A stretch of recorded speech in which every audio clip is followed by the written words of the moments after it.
Okay, buddy. Well, new update about season 25, 2021, and it's not good. So with this animation that we have right here, obviously everyone hates this, but we can also see a glimpse of the island of soda in the background. But that's not what we're here for. We're here for the news, so let's get on with it. So the first thing was that apparently they had a conference, and there's a conference with like the head of Mattel, and this is what they said. Mr. Breyer. Mr. Breyer revealed that Mattel had approached Nelvana, the animation company, to come on board as a production partner for the series, unfortunately, and said they wanted to reboot the series and try something different. Remember, don't fix something that's not broke. You don't try something different if it's working well. And it was, I mean that's, and plus they already did something different. What do you mean try something different? You already did try something different. Basically saying the same thing in every single reboot. Try something different, try something different. Like, bro, come on.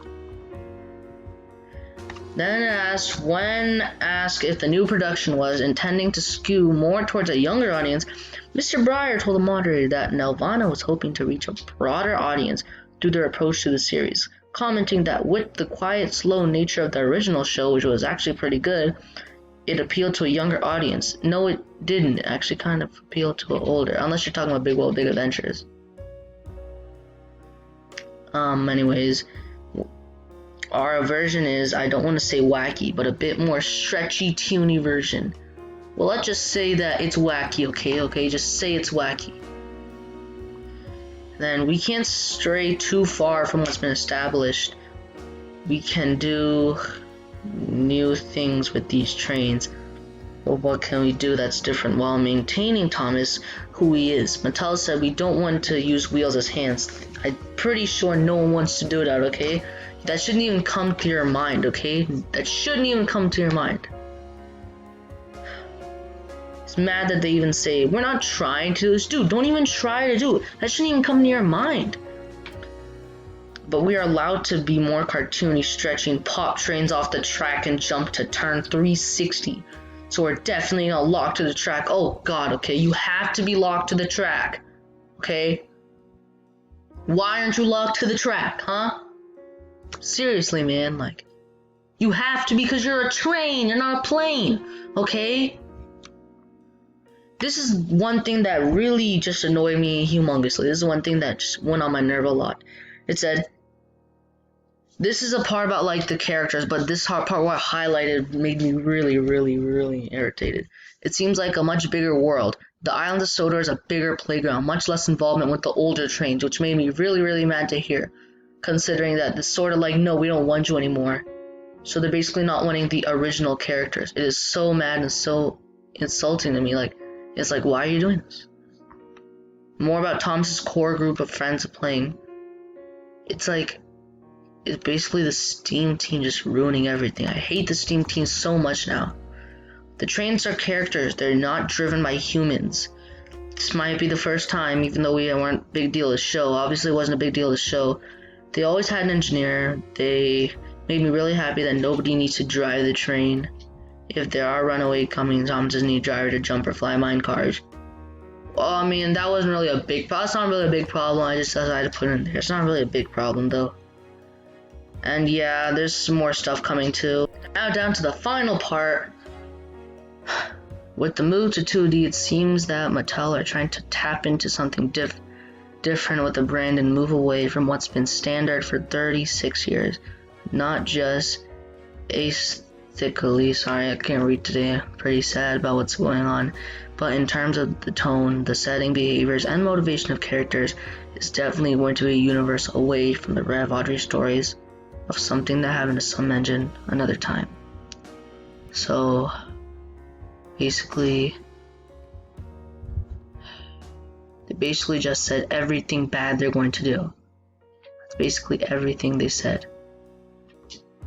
Every bad thing that they're going to do. It's written. It's trying to explain what was good, what thing was going to happen, or the stuff that's gonna happen, but they just said what's bad about the show. Basically, that's basically what they're saying. Because I didn't see anything positive. The only positive thing I was close was that he's staying in the island of Sodor. But that's not even that. But that's still pretty sad because I mean I'm happy, but the way they said it, they said that I'm you know. Okay, it's reboot time. Tom's and Friends has been here for a while. Yeah, I know. 75 years. It's a long time. I mean, it's older than the Rolling Stones, Michael Jackson, the Beatles, and Queen. I mean, and they're pretty old too. But this is the show that we fell in love with. Not this. And, I mean, there was even a recreation of like seasons 1 to 7, the classic series, the Brenner area from 2013 to 2017, which Mattel made. But it feels like, so far right now, every time that we feel like we're at rock bottom, we just keep on going lower. It's like we've hit rock bottom, but we just keep on digging down deeper till we can really, really, really find the real rock bottom. Mattel has really done something to show that it's unreal. Since it's been around for so long, they should realize what's good and what is bad. So after this new change came after season 24, they realized that this was not working, so they realized what should be good and what should be bad. No matter how many fan content I watch, it still feels like I can't get over the fact that Tom's and Friends is still this bad. And how it all start? Because the toys. They downgraded the merchandise.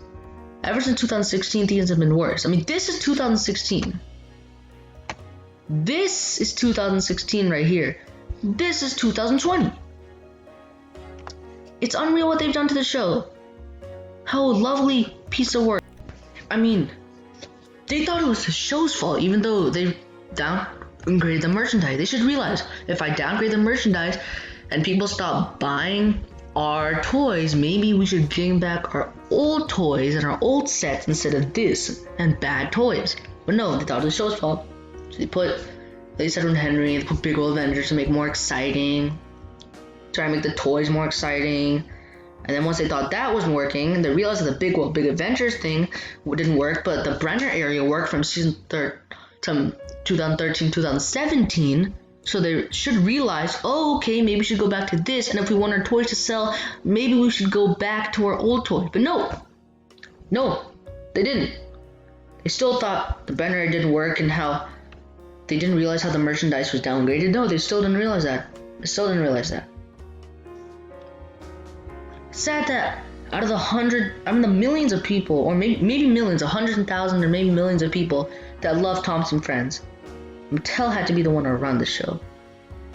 And there's people at home watching what they're doing. There's people around the world who are just seeing what happened in the show just decline. It's so sad how Reverend Audrey's work is gone. You can't just erase the backstory of this. Make it why people like it. It's sad how his work is all gone now. How must Christopher Audrey feel right now? He must be like, what have they done to a show that my dad created? I mean, he didn't have to make it public if he didn't want to. Like, look what they've done to my show. Basically, it's Christopher Audrey's show and his father's. He's like, look what they've done to it. It's a shame. Still can't believe it. All hard work of Brenner's area. Andrew Brenner had to leave, unfortunately, because he's like, this is too bad for me. I can't handle this. Like, what is going on? All his hard work had to be gone. I mean, he just left. Same with the Britt Alcroft and David Mitton. They left. Same. I mean, how do you think they feel? I mean, I know David Mitton's dead, but still, I mean, like, how do they feel? Huh? They feel bad. They feel sad. They feel insulted. How do you think the Rev Audrey, I know he's dead, but how do you think he'll feel? And Christopher Audrey. Huh? They'll feel insulted as well.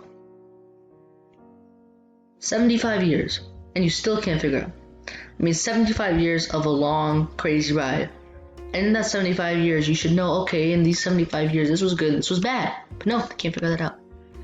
Anyways, leave a like, subscribe, hit the bell, and share this video. And just have a blessed day. And see you later. Goodbye. Till next time. Oh yeah, and when will I be happy? When will I finally hear? When do you think we'll hear some good news? Well, for me, honestly, until someone buys this. Because honestly, at this rate, I don't expect anything, and I mean anything good from Mattel anymore. When do you think they'll buy it? I don't know. It depends, honestly. I mean, realistically, people are like, maybe 3 to 5 years, but honestly, it could happen tomorrow. It could happen anywhere, honestly. I mean, probably tomorrow because they're in production. I mean, maybe it could, you know? You never know, actually. Could take 10 years, maybe 1 year, or maybe like this week, tomorrow. I don't know. Goodbye, everybody.